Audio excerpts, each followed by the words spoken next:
Hola nois, què tal? Bé, doncs inaugurem aquest canal fent una recepta de bizcocho. Aquest bizcocho el faig cada setmana i queda molt bo, molt esponjós i molt gruixudet, que és com m'agrada. Bé, així doncs, comencem? Bé, i el que necessitarem pel nostre bizcocho doncs és un got de llet, que amb la mida del got de llet utilitzaré la mida aquesta per agafar els altres ingredients. Si vosaltres utilitzeu iogurt, doncs feu el mateix amb el gotet de iogurt.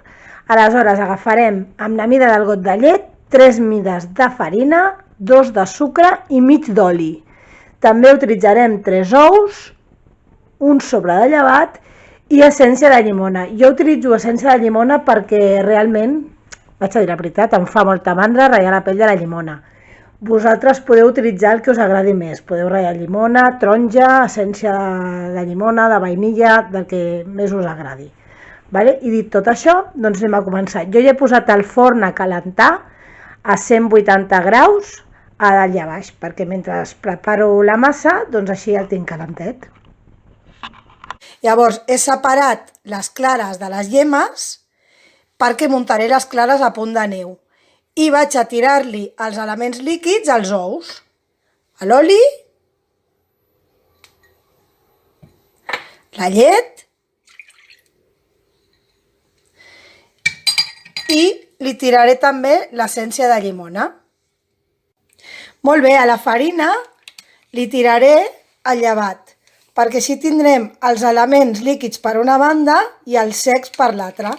Llavors ara muntaré la clara d'ou juntament amb el sucre. Aniré muntant i aniré afegint poquet a poquet el sucre. Vinga, comencem a muntar les clares. Mireu com ha quedat. No cau. I ara el que farem serà integrar les clares a punt de neu amb l'ou, que també l'he batut amb les varilles. Comencem a integrar-ho. Veieu? Moviments així, envolvents. Això farà que no ens baixi la massa i que ens quedi esponjós i un bizcocho més gordo. Llavors ara el que farem serà integrar la farina i el llevat de la mateixa manera. Anem tamitzant i anem integrant de la mateixa manera. Mireu com ha quedat.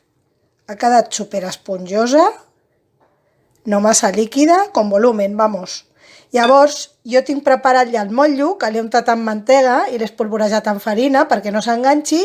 Bolcarem la massa aquí i per l'horno. I uns 30-35 minuts, depenent del forn. I aquí tenim el bizcocho, ja fet. Bé, i fins aquí el vídeo d'avui. Espero que us hagi agradat molt, que us sigui molt fàcil de fer, que us surti molt bo i que no sigui la primera recepta, que n'hi hagi més. Així que ens veiem. Adeu!